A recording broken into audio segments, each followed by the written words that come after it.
Bueno, chicas y muchachos, estamos nuevamente y vamos a ver ahora el cálculo de los parámetros fundamentales de la cinta o banda transportadora que explicamos en líneas muy generales.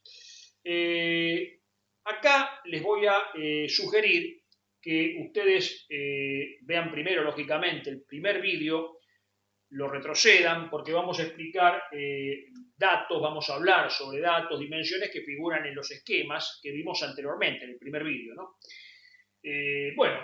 Vamos a ver las dimensiones principales, estandarizadas, de una cinta transportadora tipo, sin especificar ninguna normativa, sin hacer un diseño específico. Vamos a hacer, como dije, un diseño general de una cinta transportadora para múltiples usos.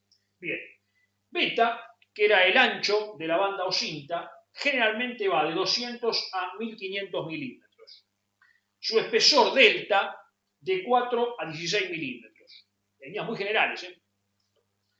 Las distancias de los rodillos oscilan en estos valores. E1 de 1,5 a 3 metros. E2 de 3 a 5 metros. Les aclaro que cuando iniciemos todo el cálculo no van a tener que hacer ninguna conversión de unidades. Y por favor tengan muy presente qué unidad van a ingresar, que es la que justamente va a pedir la ecuación o la fórmula, ¿no? Acá, para simplificar, no hay ninguna conversión de unidades. Ingresan con la unidad que pide la fórmula o la ecuación.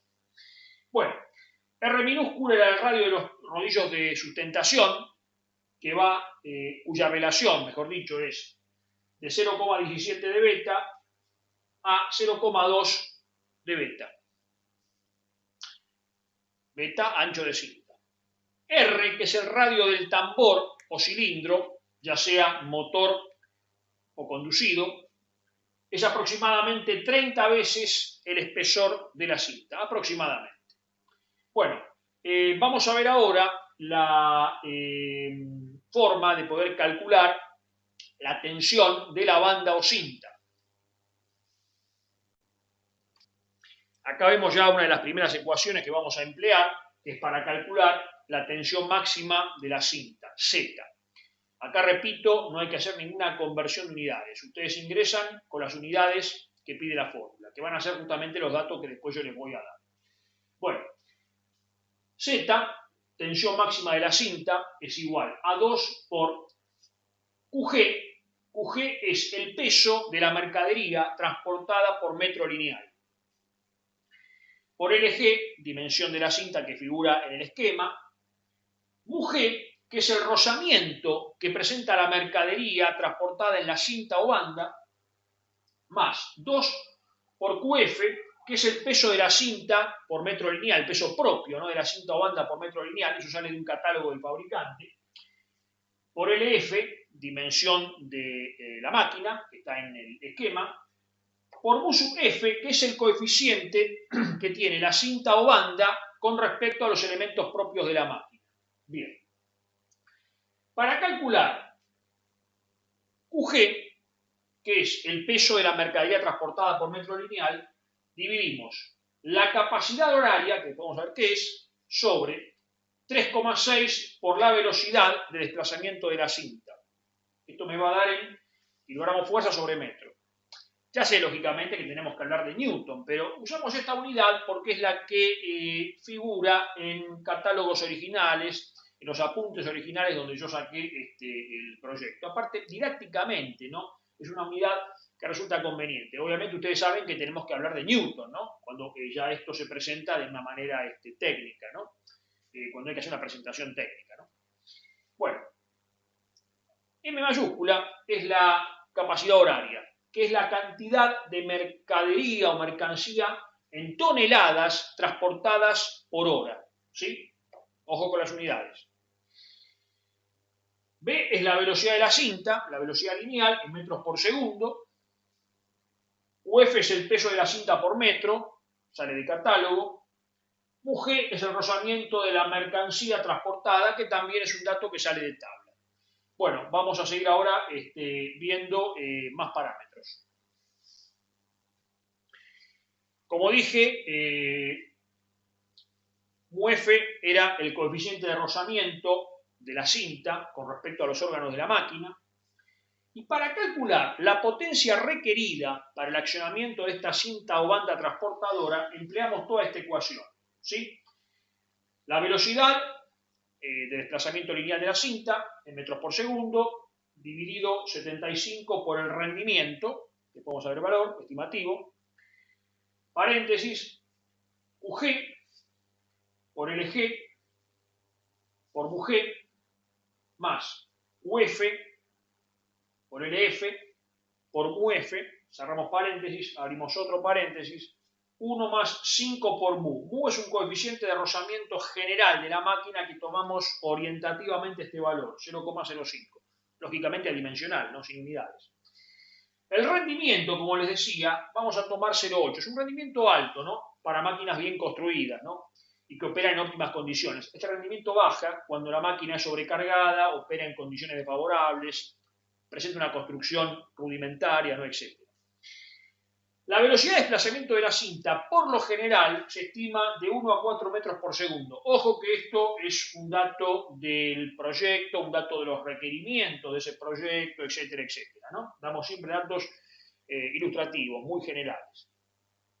Y para calcular la velocidad, ¿no? O mejor dicho, el régimen, ¿no? En revoluciones por minuto que me está entregando el tambor motor, es decir, la velocidad, el régimen del motor reductor, ¿no? En definitiva, ¿no? Que es el que hace mover el tambor motor, empleamos esta formulita, ¿no?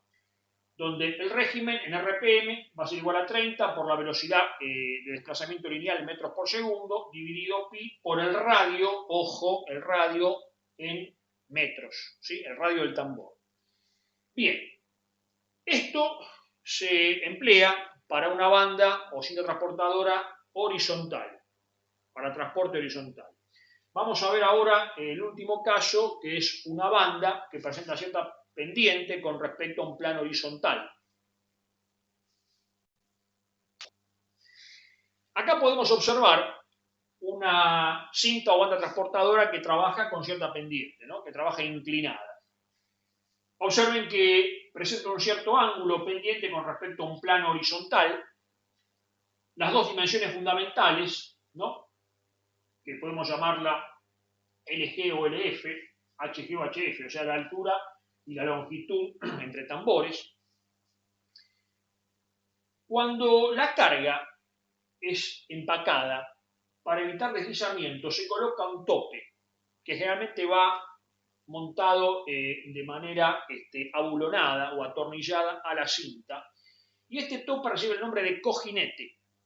Este tope puede ser un perfil de aluminio, puede ser un listón de plástico, de madera, etc. Simplemente para que la mercadería haga tope sobre este elemento, sobre el cojinete, como se lo denomina, y se eviten los deslizamientos. Acá está la zona de ingreso de carga y la zona de salida. En este caso, para calcular la potencia requerida por la máquina, empleamos esta fórmula, que es muy similar a la anterior. Cuidado, no se confunda porque acá hay corchetes, paréntesis. Lo único nuevo que interviene son las distancias. Todos los demás valores, todos los demás datos son similares, son iguales a la expresión anterior. Bueno, la idea es la siguiente, chicos. Nosotros vamos a hacer un trabajo práctico, primero lo van a hacer ustedes, mejor dicho, donde van a nombrar toda una serie de cosas. Es decir, primero, van a buscar información en internet, lógicamente, más en este momento, ¿no? Sobre distintos tipos de cinta, características constructivas. Todo eso, lógicamente, se va a apoyar en función de lo que yo dije, ¿no? O con lo que yo dije. Características constructivas, como decía, materiales empleados, cintas transportadoras para usos muy especiales. Por ejemplo, hay cintas transportadoras articuladas que reciben el nombre de Diplodocus, ¿no? Un animal prehistórico. El mantenimiento de estas cintas, tema que no abordamos, que lo van a abordar ustedes en el trabajo práctico, etc. Van a hacer una monografía, más que un trabajo práctico, ¿no? Relacionado con este tipo de máquinas. Yo después les voy a informar a través de la plataforma cuándo lo van a presentar y me gustaría, ¿no? Que ese trabajo práctico lo hagan en forma manuscrita y le saquen una foto, ¿no? a ver, si lo quieren hacer en forma impresa, lo pueden hacer, pero me gustaría, para mí sería más conveniente que lo hagan en forma manuscrita, ¿no? Prolijo, por supuesto, con dibujitos, con croquis, ¿no? Le sacan una foto y me lo elevan a mí cuando yo se los pida, que ya les voy a dar la fecha de entrega. Por otro lado, les voy a dar también en la plataforma los datos, los valores numéricos para hacer el pequeño proyecto donde van a calcular los parámetros explicados. Bueno, a modo de comienzo me parece que esto es suficiente. Nos estamos viendo a través de la plataforma. Cualquier duda que tengan, me consultan a través de la plataforma, lo consultan al profesor Lucas Bianchi, o a mi correo personal, que es gusradionica@hotmail.com o gusradionica@gmail.com, ¿sí? Preferiría a través de la plataforma para, en mi caso, ¿no? Evitar pérdidas de tiempo, pero si tienen algún inconveniente, se remiten a mis correos personales. Bueno, chicos, esto ha sido todo por ahora. Cualquier sugerencia, por favor, me la hacen llegar. Nos estamos viendo y gracias por estar.